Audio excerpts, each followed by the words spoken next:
오늘 또 말씀을 통해 주시는 그 하나님의 은혜와 역사가 우리 모두에게 함께 하시기를 주님의 이름으로 간절히 축원합니다. 지난주 우리는 3박 4일 동안 봄 부흥에 귀한 강사 목사님을 모시고 뜨겁게 은혜 받는 시간을 갖게 되었습니다. 여러분 은혜 받으셨어요? 참여해 보신 분들은 정말 가슴이 뜨거워지고 우리가 이걸 믿고 있는 거구나 깨닫는 은혜의 시간이었을 거라고 저는 분명히 믿습니다. 제가 창립 40주년을 맞아서 여러분들에게 어떤 강사님을 소개해야 될까 참 고민이 많았습니다. 그런데 교회란 무엇인가, 교회의 본질에 대한 이야기, 우리가 무엇을 믿고 있고 또 21세기를 살아가는 우리 그리스도인들이 영적으로 놓치고 있는 것은 무엇일까, 이런 부분들을 점검해서 우리의 신앙이 건강하게 성장하기를 소망하는 마음으로 조금은 거칠고 투박하지만 담대하고 자신 있게 복음을 선포하는 김용희 선교사님 1년 전에 예약을 했거든요. 그래서 이번에 오셔서 말씀을 전해주셨는데 너무 좋았어요. 은혜다, 감사다, 귀한 시간이었다. 딱 한 가지 아쉬운 게 있다고 한다면 예배 시간이 너무 길어가지고 저도 힘들고 여러분들도 힘들고 너무 좋았어요. 그런데 자꾸 시계를 보게 되더라고요. 그 이유인즉슨 저는 담임 목사잖아요. 이 부흥회가 3박 4일 동안 잘 돼야 되는데 한 번만 하고 끝날 게 아닌데 첫째 날 3시에 설교를 시작하셔서 5시에 설교를 끝내는데 좋기는 했으나 부담이 되기는 하더라고요. 여러분들 표정을 보니까 이거 언제 끝나나 힘들다 이런 분들이 보이고, 조금 더 시간이 더 지나가니까 바쁜 일이 있으셨는지 몇 분이 나가시더라고요. 이거 3박 4일 동안 괜찮을까, 이런 생각이 들었습니다. 한편 마음으로 스스로 위로하기는 오늘은 첫날이라 그럴 거야, 둘째 날은 괜찮겠지. 둘째 날이 됐는데 8시 반에 설교를 하셨는데 10시 반이 돼도 안 끝나요. 이때쯤 끝나야 되는데 결국 11시 8분에 끝났어요. 2시간 38분 설교. 이거 너무 참 좋은데 왜 이렇게 길지, 이런 생각이 계속 들었습니다. 셋째 날 제가 강사님을 모시고 아침 식사도 해보고 이런저런 이야기 나누고 저녁도 함께 시간을 보내다 보니까 이분의 성향을 알겠더라고요. 어떤 성향을 가진 분이신지. 이분은 복음으로 충만하신 분이세요. 그래서 제가 어떤 부탁을 드려도 설교는 절대 짧아지지 않을 것 같다, 마음의 결론이 딱 나더라고요. 아마 오늘 밤도 뜨겁게 최선을 다해 설교하지 않으실까. 아니나 다를까 8시 반에 설교를 시작하셔서 11시 반에 끝냈습니다. 대단했어요. 3시간 설교. 드디어 마지막 날 됐습니다. 오늘은 얼마를 설교하실까 이제 그냥 알겠더라고요. 첫째 날은 2시간 했고, 둘째 날은 2시간 반, 셋째 날은 3시간, 넷째 날은 3시간 반. 그러니까 12시는 훨씬 넘겨서 끝나겠구나, 마음에 그냥 작정을 하니까 편했어요. 어차피 길 건데. 그런데 2시간 반 만에 끝내니까요, 모두가 놀랐어요. 저도 놀랐고 여러분들도 얼굴이 환해지더라고요. 오늘은 일찍 끝나서 가겠구나, 좋다. 근데 정말 더 놀라운 사실은 뭐냐면, 부흥회가 설교 시간이 그렇게 긴데도 불구하고 예배인이 그렇게 막 줄지 않더라고요. 꾸준히 계속 참여하시는 분들이 많았어요. 게다가 유튜브로 예배에 참여하시는 분들은 날마다 증가하는 모습을 보면서 이거 참 신기하다라는 생각이 들었어요. 왜 그럴까? 요즘 교인들은 짧은 설교를 좋아한다, 이런 이야기를 많이 듣습니다. 여러분들도 그렇죠? 교회가 설교가 짧으면 좋아요, 길면 좋아요? 짧으면 좋죠. 오늘 설교는 그렇게 2시간 3시간 안 갈 거니까 걱정 안 하셔도 돼요. 짧은 설교를 좋아하는데 길게 설교하는데도 불구하고 이렇게 오는 이유가 뭘까? 왜 이렇게 설교에 관심이 있는 걸까? 요즘에 사람들에게 인기 있는 드라마, 그런 드라마들을 이렇게 분석해 본 결과 이렇게 보니까요, 공통적인 키워드 하나 있더라고요. 그게 뭐냐면 공감이라는 겁니다. 드라마가 잘 되려면 주연 캐스팅하는 것도 중요하고 연기를 잘하는 것도 중요하지만 더 중요한 건 뭐냐면 그 드라마의 내용 구성이 사람들의 마음을 사로잡느냐 못 잡느냐가 그 드라마의 성패를 좌우하는 겁니다. 마찬가지로 부흥회, 우리가 신앙적으로 궁금해하는 것들 있잖아요. 하나님 나라, 죄, 구원, 십자가, 구원의 은혜와 능력, 나는 죽고 예수로 사는 삶, 이런 게 도대체 뭐냐? 그냥 좋은 이야기 듣고 끝나는 게 아니라 신앙의 본질이 뭔지를 궁금해하고 있었는데 그 부분들을 막 속 시원하게 다 소화시켜 주니까 비록 설교 시간이 길어도 또 듣고 싶고 또 듣고 싶어서 계속해서 찾아오는 게 아닐까. 혹시 못 들어보신 분들은 유튜브를 통해서 다시 한번 꼭 들어보시기를 권면해 드립니다. 물론 꼭 기억하셔야 돼요. 설교는 굉장히 길다. 마음에 작정을 하고 들으셔야 됩니다. 그러나 듣게 되면 그런 거구나, 이런 거구나 분명히 깨닫게 돼요. 우리가 지난주부터 마가복음을 살펴보고 있는데 이 마가복음을 읽는 독자들, 첫 번째 구절을 읽으면서 감격과 은혜였습니다. 그들이 손에 들고 마가복음을 읽지만 쉽게 손에서 이 마가복음을 내려놓을 수가 없었어요. 왜 그랬는가? 마가복음에 그들에게 꼭 필요한 메시지가 담겨 있었기 때문에. 우리 1절 말씀을 다시 한번 읽어보도록 하겠습니다. 같이 읽습니다. 시작. 하나님의 아들 예수 그리스도의 복음의 시작이라. 왜 이 첫 구절이 마가복음을 읽는 초대교회 성도들에게 은혜와 감격을 선물해 주었는가? 복음의 시작이라, the beginning of the good news, 이 표현 때문에 사람들은 감격하고 은혜가 됐어요. 도대체 이게 어떤 의미를 갖고 있기에 그런 것인가? 여러분, 2023년 3월 19일 오늘을 살아가는 우리들에게 복음, 굿뉴스라고 하는 게 뭐냐? 좋은 소식이라는 게 뭐냐?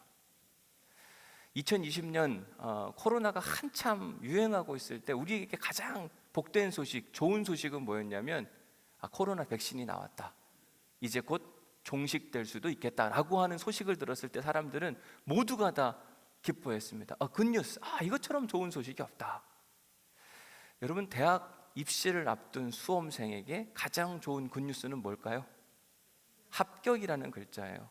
오랜 질병 가운데 고생하고 있었던 환우에게 가장 좋은 소식은 완치, 깨끗, 더 이상 병원에 오지 않으셔도 됩니다. 이것처럼 좋은 소식은 없어요.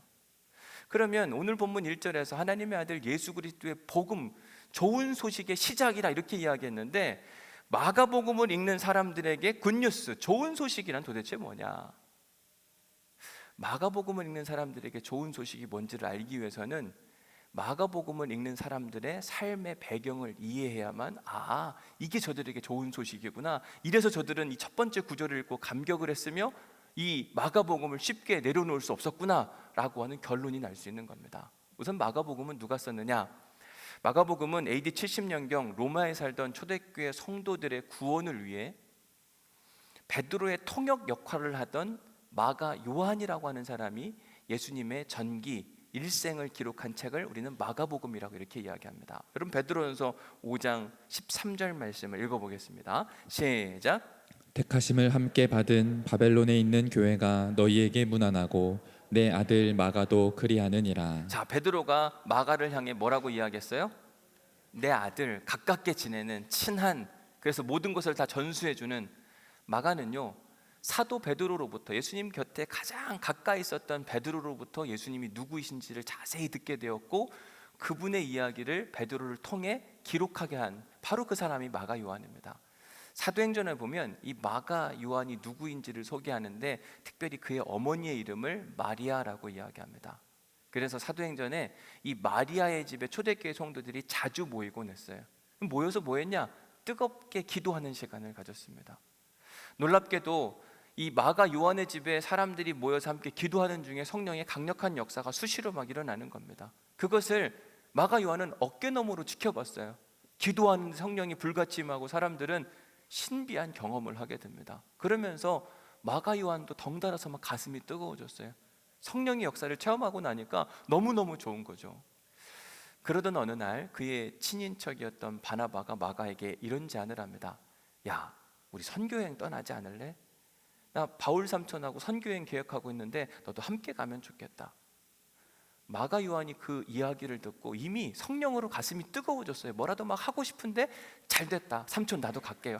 함께 가면 너무너무 좋을 것 같아요. 그래서 사도 바울과 바나바와 마가 요한이 함께 선교여행을 떠나게 됩니다. 그러나 결과는 그렇게 썩 좋지는 않았습니다. 사도행전 13장 13절에 보면 바울과 및 동행하는 사람들, 여기서 말하는 동행하는 사람들이 바로 바나바와 마가 요한을 이야기하는 겁니다. 그들이 구브로 일대에 있는 바부라고 하는 어느 한 도시에서 모든 선교 사역을 마치고 밤빌리아 버가라고 하는 도시로 딱 갔어요. 바로 그때 요한이라고 하는 마가는 그들에게서, 바나바와 사도 바울에게서 떠나고 어디로 갔다고요? 예루살렘에 누가 있었냐면 그의 어머니 마리아가 있었던 거예요. 왜 떠났나? 마가 요한이요, 가슴이 뜨거워가지고 하나님의 선교해야 되겠다, 그리고 마음에 작정을 하고 구브로 섬에 가서 선교를 막 하는데 막상 선교해 보니까 이게 쉬운 일이 아니거든요. 고생을 엄청 했습니다. 더 이상은 못하겠다, 이런 마음 가운데 나는 우리 엄마가 있는 예루살렘으로 가겠다, 이렇게 결단을 한 거예요. 가라. 그래서 결국 마가 요한은 돌아가게 됐어요. 선교행을 다 마치고 돌아와서 2차 선교행을 떠날 때 바나바가 이런 제안을 합니다. 바나바는 마가라 하는 요한도 2차 선교행에 함께 다시 데려가고자 하나 바울은 어떻게 결정하는가? 밤빌리아에서 자기들을 떠나 함께 일하러 가지 아니한 그 마가 요한을 어떻게 해요? 안 데려갔으면 좋겠다, 데려가는 건 옳지 않다, 마음의 결론을 내린 겁니다. 결국 바나바와 마가 요한이 이 일 때문에 헤어지게 되고요, 2차 선교행에서 바나바는 마가와 함께 둘이 단독적으로 선교행을 떠나게 됩니다. 그런데 어떻게 해서 마가 요한이 베드로를 만난지 성경이 기록하고 있지는 않았어요. 그러나 분명한 사실은 뭐냐면 마가가 사도 베드로를 만나서 그의 인생이 완전히 달라졌습니다. 이전에 그는 어떤 인생을 살았냐면 누군가에게 민폐를 끼치는 인생, 자기밖에 모르는 인생. 그러니까 1차 선교행 도중에 좀 힘들고 어려운 일을 만나자 생사고락을 함께 하자고 다짐한 바나바와 마가를 남겨두고 자기 혼자 편히 살겠다고 예루살렘으로 도망가잖아요. 비겁한 인생이었어요. 그러나 이렇게 철없던 마가 요한이 로마에서 고난당하고 있었던 성도들을 위해서 예수님의 전기, 예수님의 일거수일투족, 그 모든 것들을 소개하면서 아파하고 어려워하던 초대교회 성도들을 위로해주고 있는 이야기를 쓰는 것이 바로 오늘 본문 마가복음 1장 1절부터 16장까지 쭉 이어지는 이야기입니다. 성도들은요, 그 이야기를 듣고 막 가슴이 뜨거워져서 감격해서 이 성경책을 내려놓을 수 없는 그런 상황. 당시 마가복음을 읽고 있던 청중들은 누구냐? 그들은요, 로마 제국의 수도였던 로마에 살던 초대교회 성도들이었습니다. 그들은 예수 그리스도를 구주로 고백한다는 이유 하나 때문에 말할 수 없이 힘들고 아프고 어려운 순간들을 보내야만 했습니다. 그들이 당했던 고난, 첫 번째, 감옥은 기본이었어요. 징계를 당하는데 어느 때는 사자굴에 집어 던짐을 당하기도 하고 대중들 앞에서 십자가 앞에 이렇게 활활 불에 타오르게 죽는 사람들도 적지 않게 많이 있었습니다. 특별히 AD 64년 7월 19일 밤 로마 시내에요, 큰 불이 났습니다. 그 불이 얼마나 대단했든지 로마 제국을 집어삼킬 듯한 그 화마가 순식간에 로마를 다 뒤덮었어요. 그래서 역사학자 타키투스는 이런 이야기를 합니다. 위용을 자랑하던 로마 제국은 불길에 휩싸이고 시내는 공포와 죽음의 지옥이 되었다. 여러분, 사진에 보시는 바와 같은 모습이 바로 당시의 로마의 대화재 사건이었습니다. 예나 지금이나 언제나 그렇듯이 이렇게 큰 화재가 발생이 되면 첫 번째 사람들의 관심은 어떻게 이 불을 빨리 진화할 수 있을까? 방법을 찾아가지고 진화가 되고 나면 그 다음부터 사람들의 관심 뭐냐면 누가, 왜 이 불이 났는지를 점검하는 것이 일반적으로 사람들이 하는 일이었습니다. 마찬가지로 로마 시대에도 이 불이 다 진화가 되고 나자 도대체 이 불이 왜 났냐? 누가 이렇게 불을 낸 것이냐? 이 범죄, 방화범죄의 주범을 찾으려고 사람들은 혈안이 됐습니다. 이렇게 저렇게 사람들이요, 용의자를 막 찾기 시작했는데 드디어 한 명이 나타났어요. 그 사람이 누구냐? 알고 보니까 로마 제국의 황제였던 네로 황제가 이 방화 사건의 주범이다, 이렇게 결론이 내려지는 겁니다. 왜 이런 결론이 날 수밖에 없었는가? 또 다른 역사학자였던 수에토니우스에 의하면 네로는요, 당시 로마 시내에 있었던 모든 오래된 건축물들이 마음에 안 들었어요. 도시가 좀 깨끗하고 신식 건물이 들어오고 괜찮게 좀 잘 정리가 됐으면 좋겠는데 이게 뭐냐? 특별히 로마 안에 있었던 꾸불꾸불한 이 도로 시스템, 게다가 도로가 왜 이렇게 좁은지 잘 다닐 수도 없고 늘 입술에서요 막 불평불만이 막 터져 나온 겁니다. 어느 때는 공공연하게 사람들에게 이 도시에 불이나 한번 확 났으면 다 좋겠다, 이런 이야기를 사람들 앞에서 다 했는데 진짜 불이 난 거예요. 근데 어마어마한 불, 그러자 사람들이 이 사건의 용의자로 누구를 지목할 수밖에 없어요?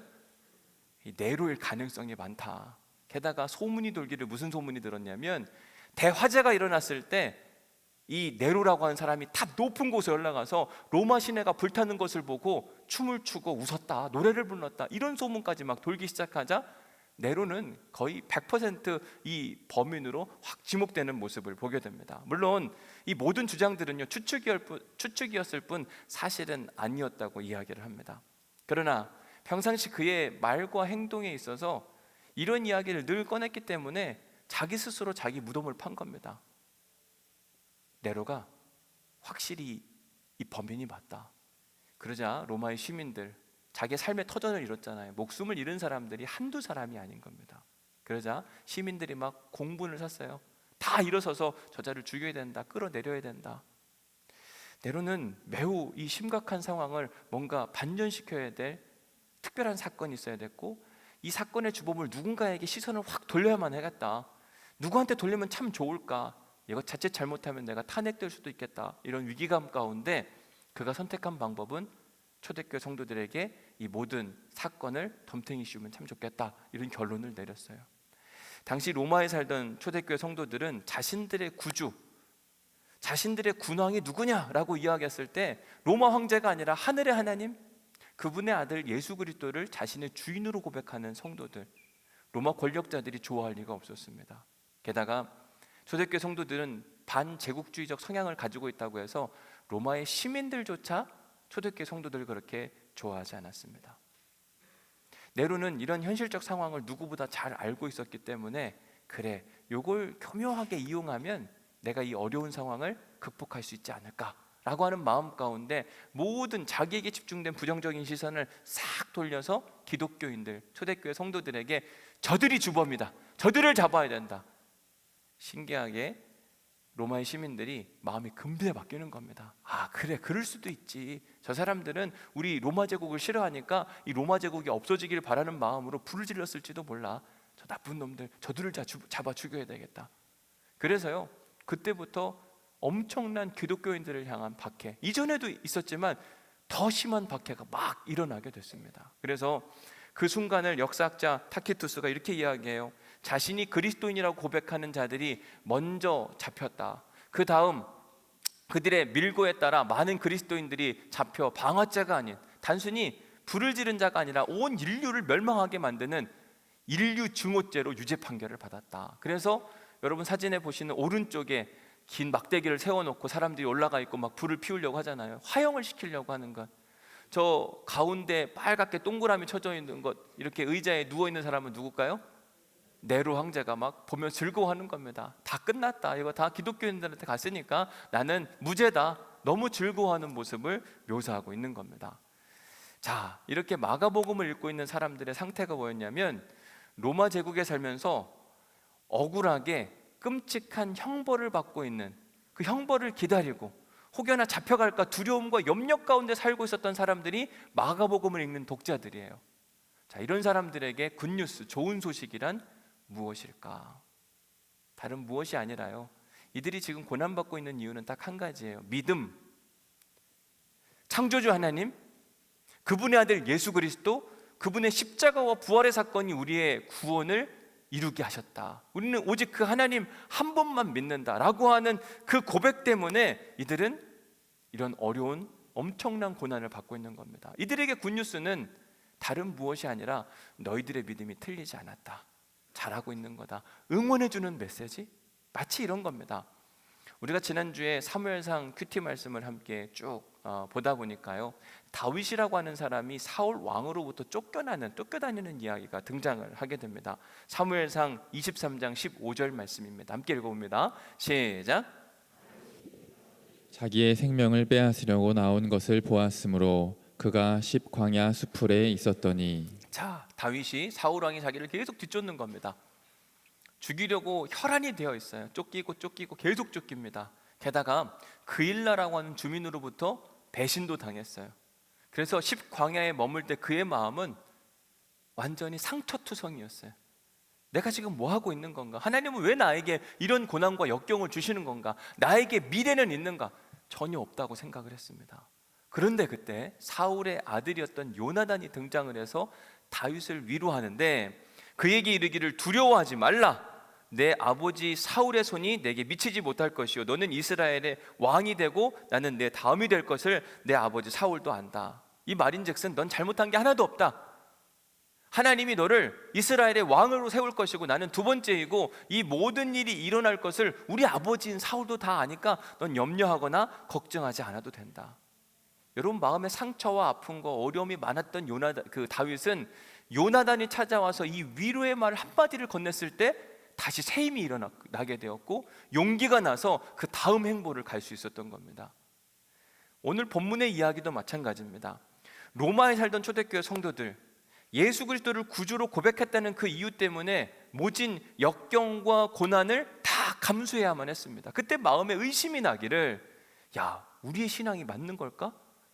왜 우리가 살아계신 하나님을 믿고 그분의 아들 예수 그리스도를 구주로 고백하는데 이렇게 어려운 일이 생기나? 내 믿음이 틀린 건 아닐까? 잘못 믿는 건 아닐까?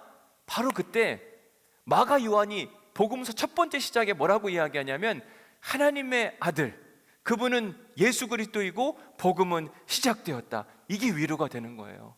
당신들의 믿음 틀리지 않았습니다. 창조주 하나님 맞습니다.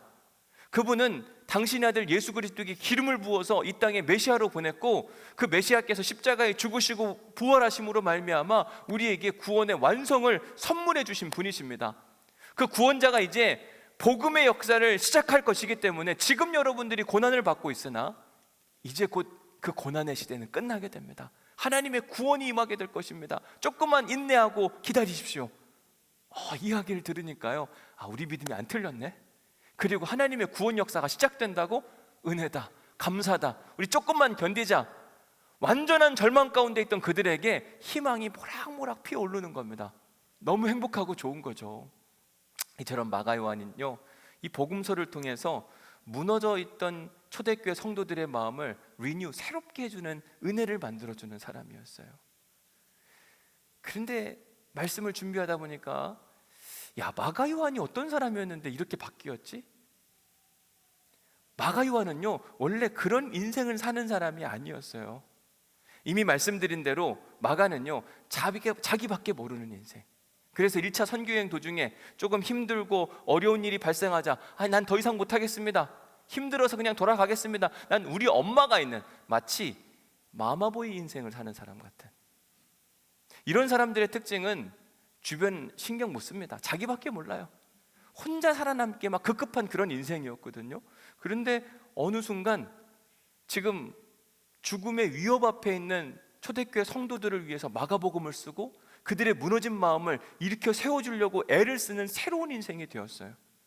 마가가 어떻게 이렇게 바뀔 수가 있었는가? 그 비결이 사도행전 15장 37절에 등장합니다. 같이 한번 읽어볼게요. 시작.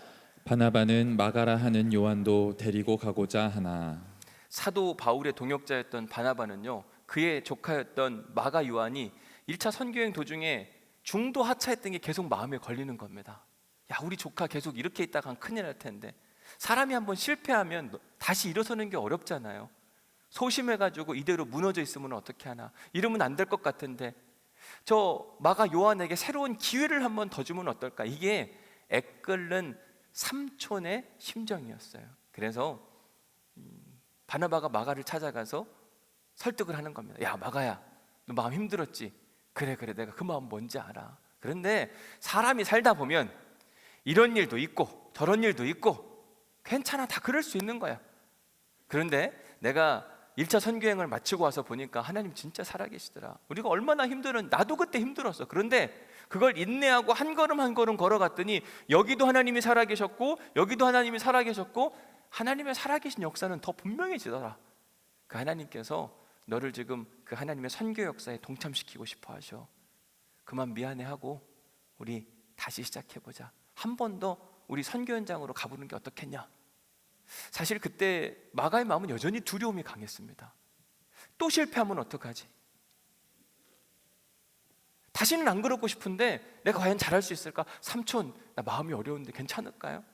그리고 무엇보다 우리 동역자였던 바울 삼촌이 이걸 진짜 싫어하는 것 같은데 아마 삼촌이 바울에게 아무리 이야기해도 바울 삼촌은 나를 절대 데려가지 않으려고 할 겁니다. 안 가고 싶어요. 다시 바나바가 설득하죠. 아니야. 내가 사도 바울 만나볼게. 야, 사도 바울도 원래 그런 사람 아니었어. 실패하고 넘어져 있는 거 내가 데려다가 지금 하나님의 일을 함께 했더니 여기까지 온 거야. 너도 사도 바울처럼 충분히 할 수 있어. 우리 한번 해보자. 내가 설득할게. 마가 요한이 설득을 당했어요. 그래요 삼촌, 그럼 나도 한번 해볼게요. 나도 이렇게 살고 싶진 않아요. 한번 실패하고 돌아오기는 했는데 사람들의 시선, 사도 바울의 반응, 여러분 이게 만만치가 않은 겁니다. 여러분 만약에 제가 태국 선교 갔다 오겠다고 했는데 조금 힘들고 어렵다고, 거긴 못 살 때다, 오늘 갔다가 내일 그냥 돌아갔다고 생각해 보세요. 얼마나 시선이 막 그렇게 하면서 무슨 목회를 한다 그러냐. 마가 요한이 그런 심정이었어요. 그런데 이런 심정 가운데 있었던 마가 요한을 일으켜 세워주고 싶은 삼촌, 결국 설득 끝에 함께 가기로 작정을 합니다. 그러나 현실은 만만치가 않았습니다. 특별히 사도 바울, 마가 요한을 향한 그의 마음은 확고했습니다. 바나바가 사도 바울에게 우리 마가 요한 함께 2차 선교행 때도 데려갑시다, 기회를 한번 줘야만 합니다 라고 이야기했을 때 바나바는 손사래를 치는 겁니다. 안 됩니다. 그가 어떤 사람인지는 우리가 똑똑히 보지 않았습니까? 조금 힘들다고 자기 엄마한테로 돌아가는 그런 인간은 2차 선교행 때도 똑같이 할 겁니다. 두 번 다시 그런 이야기는 꺼내지 마십시오. 결국 두 사람은 헤어질 수밖에 없었어요. 그래서 사도행전 15장 39절에 보면 서로 심히 다투어 그 문제 때문에 엄청나게 다투게 된 겁니다. 그리고 나서 헤어지게 돼요. 바나바는 마가를 데리고 구브로 섬에 다시 가서 복음을 증거하는데, 사실 성경은 그 이후에 바나바와 마가 요한이 어떻게 하나님의 선교에 동참했는지를 자세히 소개하고 있진 않아요. 그러나 분명한 사실은 뭐냐면 마가 요한이 한 번은 실패했지만 두 번은 실패하지 않는 새로운 인생을 사는 모습을 보게 됩니다. 그래서 그가 마가복음을 쓸 수가 있었어요. 그래서 그가 초대교회 성도들을 위로하는 귀한 믿음의 리더가 될 수 있었습니다. 어떻게 그렇게 마가 요한의 인생이 완전히 바뀔 수가 있었는가? 하나님의 사람이었던 바나바가 조카 마가 요한에게 손을 내밀었던 겁니다. 요한아, 다시 해보자. 계속 그렇게 있을 거야? 그거 아니잖아. 내가 도와줄게. 그렇게 바나바가 손을 내밀었을 때 마가 요한이 그 손을 모른 척하고 잡고 벌떡 일어나서 하나님이 일하시는 선교 현장으로 가자. 살아계신 하나님께서 그의 무너진 마음, 상처받은 마음, 실패감 가운데 빠져있는 그 마음 가운데 일하시고 역사하심으로 회복을 선물해 주신 겁니다. 그러자 그는 더 이상 자기밖에 모르는 인생이 아니라 초대교회 성도들을 위해서 마가복음, 초대교회뿐만 아니라 지금 우리들을 위해서도 마가복음이 쓰여졌다고 하는 건 놀라운 일이에요. 게다가 초대교회의 박해와 고난과 역경 가운데 있던 그들에게 위로를 선물해주고 무너진 그들의 인생을 다시 일으켜 세워주는 놀라운 달라진 인생을 사는 사람이 마가 요한이었습니다. 사랑하는 성도 여러분, 하나님은 어떤 분이신가? 지난주 설교를 떠올려 보면 하나님은 사랑이시라. 하나님은 사랑이 정말 많으신 분? 그 하나님이 우리 교회의 주인이라고 한다면 우리 교회 안에도 사랑이 차고 넘쳐야 된다. 사랑으로 소문난 교회가 되자. 자, 그 사랑 많으신 하나님의 또 다른 특징, 오늘 우리가 함께 부를 찬양이기도 하지만 상한 갈대 꺾지 않으시는, 꺼져가는 등불 끄지 않는 그 사랑, 변함없으신, 거짓 없으신, 성실하신 그 사랑,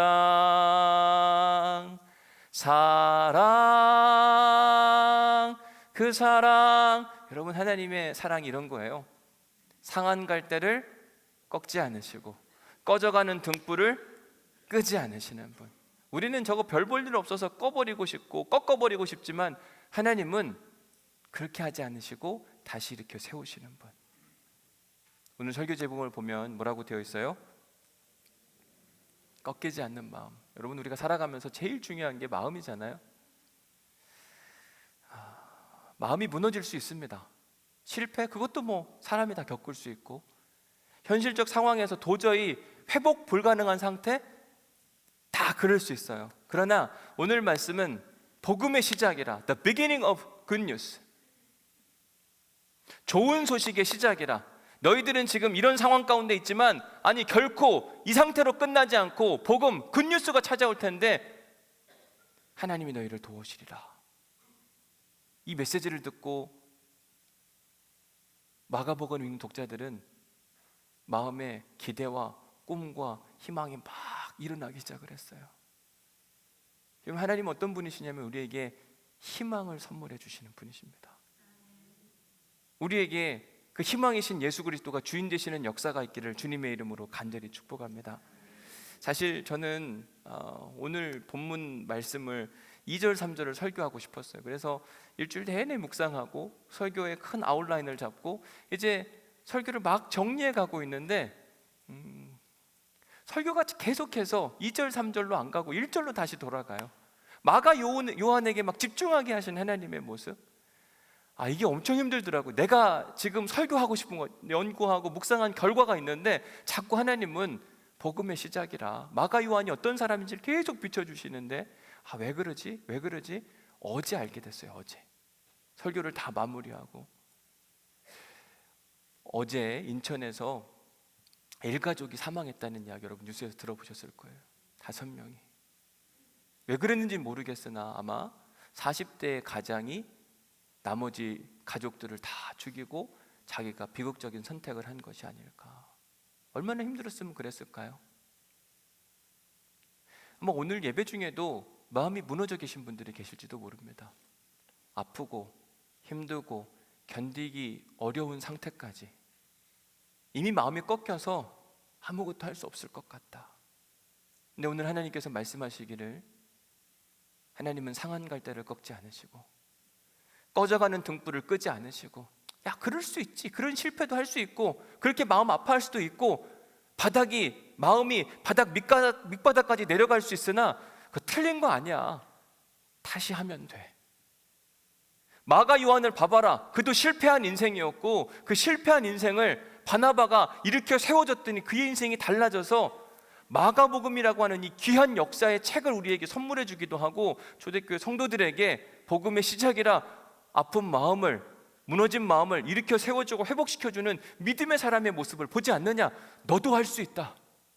그 자리에 계속 그대로 머물러 있지 마라. 주님이 우리에게 주시는 마음인 겁니다. 지금도 누군가는 자살을 생각하고 살아가는 사람들이 있습니다. 저는 꼭 구원이신 예수 그리스도의 이 메시지 듣기를 간절히 소망해 봅니다. 이 땅에 힘겹고 어려운 일 일어날 수 있죠. 마음이 꺾이고 상하고 분노가 막 찰 수는 있습니다. 그러나 하나님은 그러한 우리의 영적 상태를 그냥 내버려 두지 않으시고 상한 갈대조차 꺾지 않으시고 다시 회복해 하기를 애쓰시는 분. 여러분 열왕기상 17장에 보면 엘리야 이야기가 나오거든요. 죽은 한 아이가 있습니다. 그 아이를 회복시키기 위해서 엘리야가 어떻게 하는지 아세요? 제가 읽어볼게요. 그 아이 위에 몸을 3번 펴서 엎드리고 여호와께 부르짖어 이르되 내 하나님 여호와여 원하건대 이 아이의 혼으로 그의 몸에 돌아오게 하옵소서. 그의 몸을 3번이나 덮은 겁니다. 그런데 여호와께서 엘리야의 소리를 들으심으로 그 아이의 혼이 몸으로 돌아오고 살아난지라. 죽었는데 살아났어요. 이게 하나님의 은혜거든요. 상한 갈대, 꺼져가는 등불은 그만두고 죽은 존재자체 일으켜 세우기를 원하시는 분이 하나님이십니다.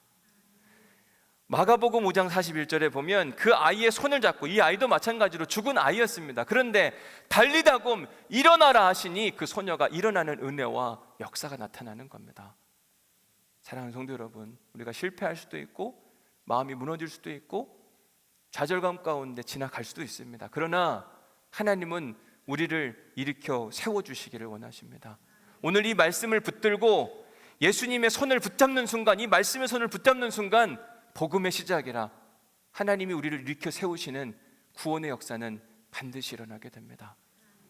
그 은혜 누려보지 않으시겠습니까? 오늘 은혜 받은 말씀 적어보십시오.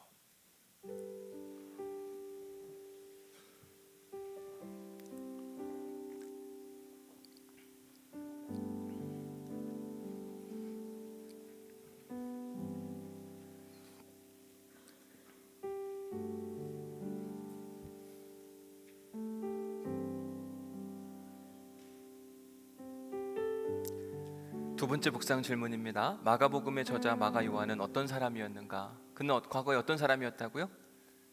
실패했던 사람, 실패자라고 저는 정의하고 싶어요. 무너진 사람, 좌절감 가운데 사는 사람. 그러나 거기서 그는 끝나지 않았어요. 그는 바나바를 만나게 되었고, 바나바가 손을 내밀었을 때 그 손을 붙들고 일어섰습니다. 오늘 하나님은 우리에게 손을 내밀어 주고 계세요. 하나님은 어떤 분이시냐? 우리가 믿는 하나님은 상한 갈대를 꺾지 않으시고 꺼져가는 등불도 끄지 않으시는 분. 그 하나님께서 오늘 우리에게 손을 내밀고 계세요. 마침 제가 일부 예배를 마치고 여러분들에게 추천해드린 책 있잖아요. 지금처럼 산 것처럼 앞으로도 살 건가요? 김창옥 씨의 책. 그 책을 읽는데 이런 이야기합니다. 말없이 실수를 감싸줄 수 있는 사람. 자기 아버지 이야기하면서 아버지가 방에 이렇게 술 취해서 누워 있는데 실수를 한 거예요. 자기 엄마가 이 사실을 알게 되면 엄청 화를 나게 될 것이고, 아버지는 민망할까 봐 엄마에게 알리지 않고 방 안에서 자기의 팬티와 바지를 갈아입혀 주면서 아버지의 모습을 보니 아버지의 야윈 다리가 보면서 마음이 누그러지더라. 우리는 누군가의 실수와 상처 막 후벼 파고 내 너 저럴 줄 알았어. 근데 하나님은요, 꺼져가는 등불도 끄지 않으시고 상한 갈대도 꺾지 않으시며 오히려 죽은 아이를 3번 포개서 살려낼 만큼 사랑이 많으시는 분이 하나님이세요. 오늘 또 하나님의 말씀으로 우리를 포개 주시기를 간절히 원하고 계십니다. 우리의 상한 마음을 일으켜 세워주시고 우리 꺼져가는 그 심지에 말씀의 은혜를 부어주심으로 다시 활활 타오르게 하시기를 간절히 원하시는 분, 그 하나님으로 살아날 수 있기를 간절히 소망해 봅니다. 어떤 상처도 치유받지 못할 상처는 없습니다. 하나님이 우리를 회복시키기를 원하세요. 일으켜 세워주시기를 원하십니다. 좌절감 가운데 머물러 있지 않기를 원하십니다. 일부 예배를 마치고 났더니 어느 분이 저한테 그러시더라고요. 목사님, 제가 실패자였어요. 그런데 지금은 아니에요. 사랑하는 성도 여러분, 우리의 고백이 그와 같기를 간절히 소망합니다. 지금 실패자였어도 괜찮습니다. 그런 하나님은 우리가 실패자로 끝나기를 원하지 않으시고 우리 마가 요한처럼 예수 그리스도의 역사를 정확하게 기록하는 그 믿음의 사람, 무너진 사람의 인생을 자기가 일으켜서 자기를 일으켜 세워주셨던 그 모습처럼 고스란히 누군가의 인생을 일으켜 세워주기 위하여 마가복음을 써서 하나님의 아들 예수 그리스도의 복음의 시작이라 이 말씀을 붙들고 일어서는 순간 복음의 역사는 일어납니다. 이번 한 주간 이 찬양과 함께 아버지 사랑 내가 노래해, 이 찬양과 함께 우리의 인생이 더욱 힘있는 인생 될 수 있기를 주님의 이름으로 간절히 축복합니다. 우리 찬양합시다. 아버지 사랑 내가 노래해. 아버지 사랑 내가 노래해. 아멘. 아버지 은혜 내가 노래해. 한 번 더 해볼까요? 아버지 사랑 내가 노래해. 아버지 사랑 내가 노래해. 아버지 은혜, 아버지 은혜 내가 노래해. 그 사랑, 그 사랑 변함없으신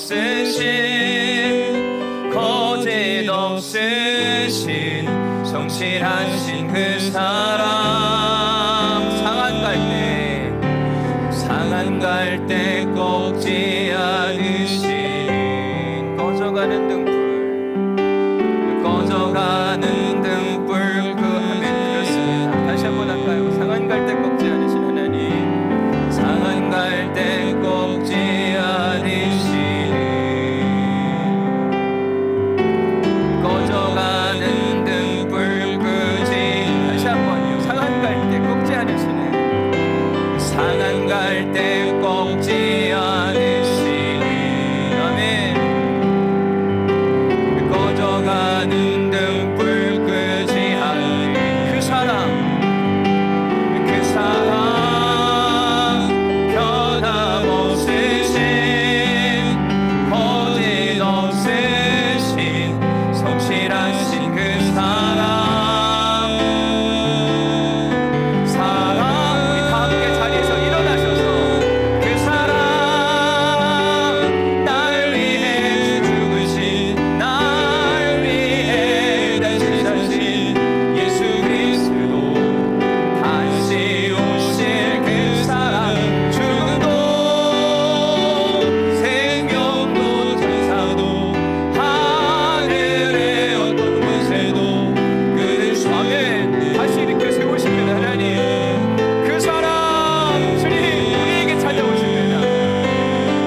우리의 무너진 마음, 꺾여진 마음, 실패한 마음, 포기하고 싶은 마음, 주여 오늘 말씀을 통하여 우리의 손을 붙잡아 주옵소서.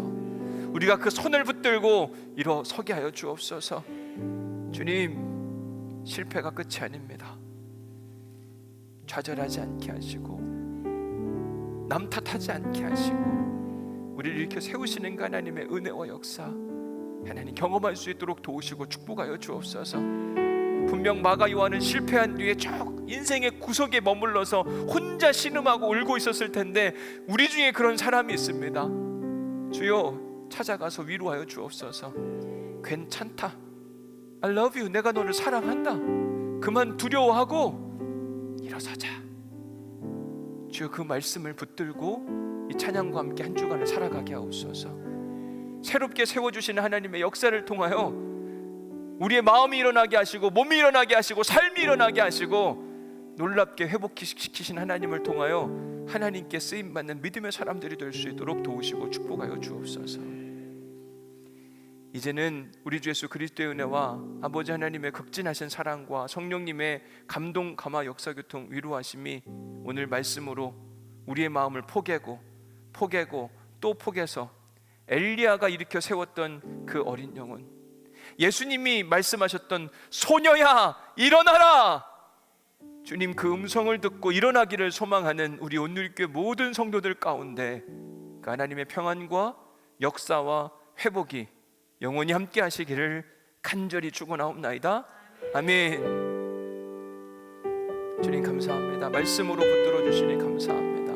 말씀으로 채워주시니 감사합니다. 말씀으로 회복케 하여 주시니 감사합니다. 여전히 우리를 사랑하심으로 상한 갈 때도 꺾지 아니하시고 꺼져가는 등불도 끄지 않으시는 주님을 우리가 알았습니다. 하나님, 세상은 상한 갈 때는 꺾어버리고 꺼져가는 등불은 필요 없다 이야기하며 쓰레기통에 처박는 그런 현실 가운데 주님은 괜찮다 이야기하시고